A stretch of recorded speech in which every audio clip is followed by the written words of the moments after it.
Hello दोस्तों, मैं सौरभ आप सभी का स्वागत करते हैं हम अपनी यूट्यूब चैनल एसएससी माहौल पे। तो दोस्तों, बहुत ही बड़ी गुड न्यूज है एसएससी की तरफ से। जो कि 18 जनवरी की जो पेपर हुए थे उसमें टाइपिंग की इशू थी बहुत ज़्यादा। और ऐसा देखा जा रहा था कि बहुत सारे बच्चे, अगर टाइपिंग दोबारा नहीं कंडक्ट होती है तो बहुत सारे डिजर्विंग कैंडिडेट जो हैं वो यहाँ पर फेल होते हुए दिखेंगे टाइपिंग में। तो इस चीज़ को एसएससी ने सीरियसली लिया और उन्होंने टाइपिंग की जो है री शेड्यूल, यानी कि आपकी टाइपिंग दोबारा होगी, उसकी नोटिस आउट कर दी गई है। अब बात आती है कि हमारा पेपर तो हो चुका है, तो आंसर की कब आएगी। और साथ ही साथ देखो, अभी जो भी मैं आपको सेफ स्कोर बता रहा हूँ वो आपको जस्ट स्टूडेंट के मैं रिव्यू से बता रहा हूँ। ये एग्जैक्टली ऐसा नहीं कि इतना ही जाएगा, हो सकता है कि इतना भी जाए, हो सकता है इससे कम भी जाए या इससे ज्यादा भी जाए। तो एक्चुअल चीजें जो हैं वो आंसर की के बाद आएगी। बट फिलहाल मैं आपको एक ओवरव्यू दे रहा हूँ, इसको बहुत ज्यादा आप सीरियस नहीं ले सकते हो, इसको जस्ट आप ऐसे समझ सकते हो कि अगर आपके इसके आसपास हो तो डेफिनेटली आप अपने आप को रिलैक्स मान सकते हो। ऐसे आंसर की आएगी तो फिर पता चल जाएगा, ठीक है। तो चलो सेशन को स्टार्ट करते हैं। और चैनल पे पहली बार होगे तो चैनल को जरूर सब्सक्राइब कर लेना और बेल नोटिफिकेशन ऑल पे रख लेना, जिससे कि आने वाली वीडियो का नोटिफिकेशन सबसे पहले आपके पास पहुंचे। अगर आप हमारे टेलीग्राम से नहीं जुड़े हो तो लिंक आपको डिस्क्रिप्शन में है, जुड़ जाना, ठीक है। देखो, ये हमारे पास नोटिस है जो आई थी कल। और इस नोटिस में यही कहा गया था कि हमारी जो है यहाँ पर रिपोर्ट की गई थी conduct of typing test, data entry speed test for combined graduate level examination 2024 shift 2 on 18 January 2025।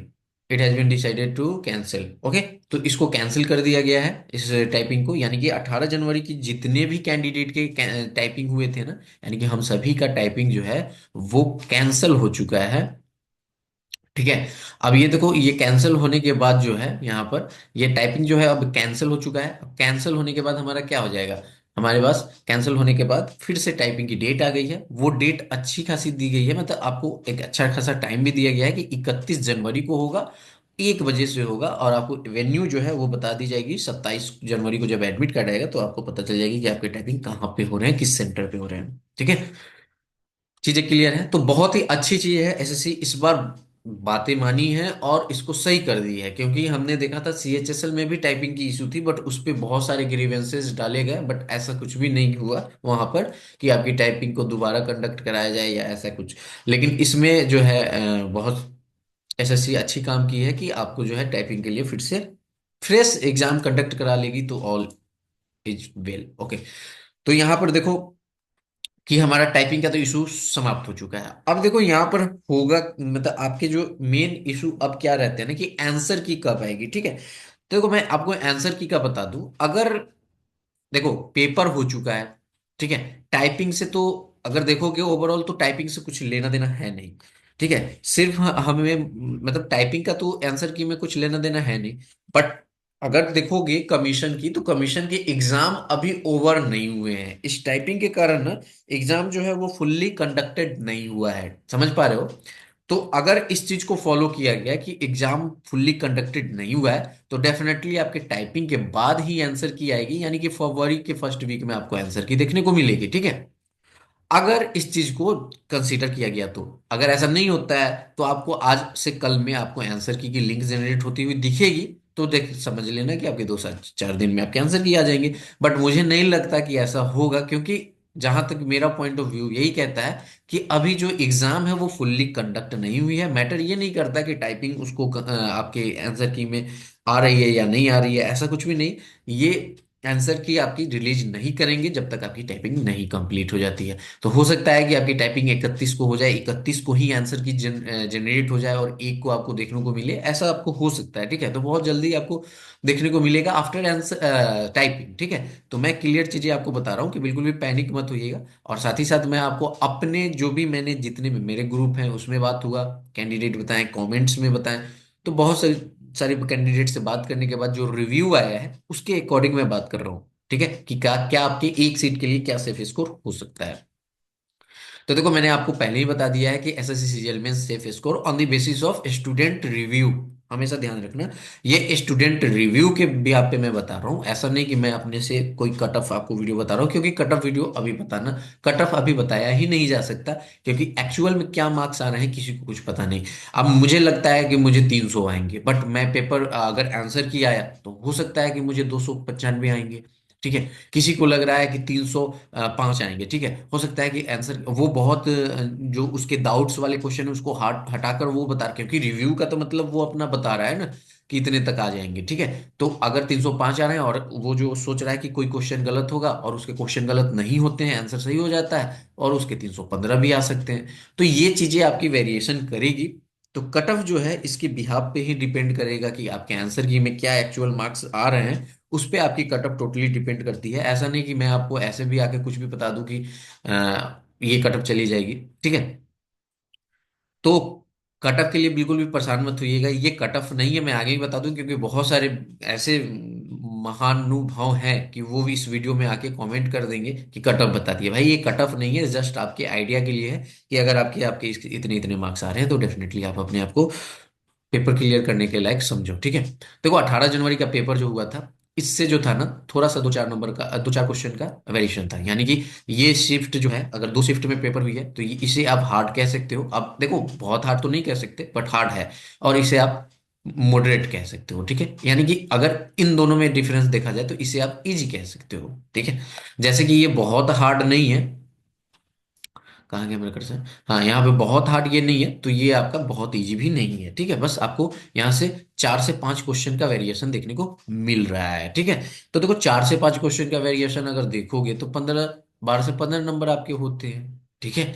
12 से 15 नंबर हुए ना, क्योंकि ये क्वेश्चन 3 नंबर का है, तो 12 से 15 नंबर का आपका यहाँ पे वेरिएशन देखने को मिलेगा। अब देखो यहाँ पे आपके नॉर्मलाइजेशन जो है वो ऐसा नहीं कि आपको 12 नंबर या 15 नंबर देखने को मिलेगा, बट यही है कि आपके इसी के आसपास में, मतलब हो सकता है आपको 10 नंबर भी मिले, हो सकता है आपको 12 नंबर भी मिले, मतलब यही रेंज रहेगा। क्योंकि देखो 4 से 5 क्वेश्चन हमने अभी ऑन दी रिव्यू बता रहे हैं कि ये डिफरेंसेस है, तो हो सकता है कि ये डिफरेंस बढ़ भी सकता है, हो सकता है ये डिफरेंस घट भी सकता है। ठीक है। तो अगर आप 18 तारीख की शिफ्ट में थे और अगर आप यूआर से हो, देखो यूआर का कम कटअप बताना मुश्किल ही है, क्योंकि आप सभी को पता है कि यूआर की सीटें जो हैं अदर कैटेगरीज भी ले जाते हैं। तो मैं ऐसा कोई भी चीजें आपको नहीं बताने वाला जिससे कि आपको यूआर से हो और आपको होप हो जाए। ठीक है। डेफिनेटली कल होके कट ऑफ कम जाएगी, आपका नाम आएगा, आप ज्वाइन करना। ठीक है। No issue. बट अभी से कोई भी वो होप देने वाली बात नहीं है। जो जहां तक मैं समझ रहा हूँ वो चीजें मैं आपको बता रहा हूँ, ये मेरा पॉइंट ऑफ व्यू है और मैंने जहां तक एनालाइज किया है उस पर, मैं अगर किसी को इससे कोई भी इससे एग्री नहीं करता है तो नो इशू। ठीक है। तो देखो यहाँ पे 300 आपके यूआर से। ठीक है। 18 जनवरी में। और यहाँ पर ओबीसी से हो तो आपके 295 तक आपके स्कोर होने चाहिए, ईडब्ल्यूएस से 290, एससी से 280 और एसटी से 270। वहीं पे अगर हम बात करें 20 जनवरी का, तो 310 यूआर से। ठीक है। ओबीसी से 305 प्लस, ईडब्ल्यूएस से 300 प्लस, एससी से 290 और एसटी से 280। ये आपके मार्क्स होने चाहिए आपके शिफ्ट वाइज, अगर आपने 19 18 और 20 को पेपर दिया है तो। ठीक है। अब देखो मैं आपको बहुत ज्यादा चीजें क्लियर करना चाहता हूँ किसी से कुछ, मतलब इस वीडियो में देखो, जब भी हमारी वैकेंसीज ज्यादा होती है ना, ठीक है, वैकेंसीज ज्यादा होती हैं, मैं आपको बताऊं, वैकेंसी जब भी ज्यादा होती है, ठीक है, हायर साइड होती है ना, तो आपको जो कैटेगरीज वाइज जो कट ऑफ है ना उसमें आपको वेरिएशन देखने को मिलेगा। ठीक है। जैसे मैं आपको एग्जांपल दे दूं कि वैकेंसीज हमारे पास 18,236 है, लेकिन ये तो बाद में पता चली, जब पेपर हुआ था तो 17,727 वैकेंसी थी ना। इस पे पेपर हुआ। अब पेपर हुआ तो आप देखो यूआर की जो कट ऑफ आई है वो 153 आई है। ठीक है। वहीं ओबीसी की अगर बात करो तो 146 आई है। समझ रहे हो ना?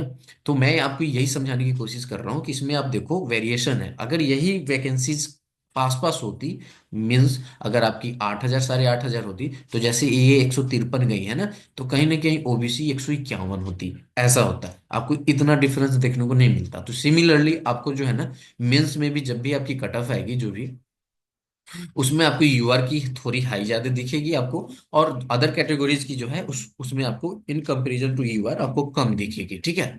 समझ में आया? क्योंकि यूआर की जो सीटें हैं ना, वो मैक्सिमम, मतलब मैक्सिमम सीटें, अगर इसमें से कोई, इन कैटेगरी में से कोई भी बच्चा जो यूआर को क्वालिफाई कर रहा है तो वो इन यहाँ पर आ जाते हैं, तो वो ज्यादा नंबर यूआर की बढ़ा देते हैं। और फिर जो ये वाले जो कैंडिडेट होते हैं वो सिर्फ अपने कैटेगरीज में ही फाइट करते हैं, तो यही रीजन होता है कि इनकी वैकेंसीज जो हैं, ठीक है, मतलब कहने का कि ओबीसी, ठीक है, ईडब्ल्यूएस, ठीक है, एससी, एसटी, इनकी वैकेंसीज अगर जितनी भी वैकेंसी है तो इनकी रिजर्व वैकेंसी होती है, इसमें तो कोई भी कैंडिडेट आ नहीं सकता है, मतलब ओबीसी में सिर्फ ओबीसी कैंडिडेट का। अब सोचो कि जिसके अच्छे मार्क्स आ रहे हैं वो यहाँ से ओबीसी से यूआर में गया, ईडब्ल्यूएस से यूआर में गया, एससी से यूआर में गया, एसटी से यूआर में गया, तो जो इनकी वैकेंसीज हैं उसमें तो फिर कम वाले कैंडिडेट का होगा ना, जिनके कम मार्क्स होंगे उनके भी हो जाएंगे। तो यही वेरी चीजें, मतलब यही रीजन है जो आपका जो है ना यहाँ पर वेरिएशन देखने को मिलता है, जो आप देखे हो प्री में 153 आपके यूआर से था कट ऑफ, और 146 आपके ओबीसी से, और 142 आपके ईडब्ल्यूएस से। तो यही मैं आपको चीजें समझा रहा हूँ कि जब भी आपकी वैकेंसी ज्यादा होती हैं तो आपके वेरिए कट ऑफ जो है ना वो गैप ज्यादा दिखता है कैटेगरीज वाइज। तो अगर आप सोचो कि अगर आपकी कट ऑफ लगती है ना 300, मान लो कि 305 कट ऑफ गई इस बार, तो हो सकता है कि आपकी ओबीसी की 300 ही जाए, हाँ ठीक है, और ईडब्ल्यूएस की 295 ही जाए, ऐसा करके आपको जा सकता है, ठीक है। तो आई होप कि ये चीजें मैं क्लियर कर पाया हूँगा जो मैं आपको समझाना चाह रहा था। तो अगर आप इन शिफ्ट में पेपर दिए हो तो आप डेफिनेटली आप अपने आप को सेफ समझ सकते हो। तो मिलेंगे अगली वीडियो में, ये वीडियो में इतना ही। तब तक के लिए इतना ही। जय हिंद, जय भारत, सभी को ख्याल रखिएगा। अगर वीडियो अच्छा लगा हो तो जरूर लाइक और शेयर करो ताकि मैक्सिमम लोगों तक पहुंचे। और मैं फिर से जाते जाते यही कहना चाहूंगा कि सिर्फ और सिर्फ ये स्टूडेंट के रिव्यू पे है, ये टोटली गलत भी हो सकता है, सही भी हो सकता है, बट आप लोग भी पेपर दे के आए हो तो अपना रिव्यू दे सकते हो, कमेंट कर सकते हो। देखो, इसको आप सही नहीं मान सकते हो, वो चीजें सही है कि आप अपना व्यू बता सकते हो, ओपिनियन बता सकते हो कि नहीं, लेकिन आप ये बताओ कि कितना तक जा सकता है, आप भी अपनी व्यू रखो, ठीक है। अब आप कहोगे कि आपने गलत बताया, मैं गलत नहीं बता रहा हूं, मैं आपको जस्ट रिव्यू दे रहा हूं कि ऐसा हो सकता है, ठीक है।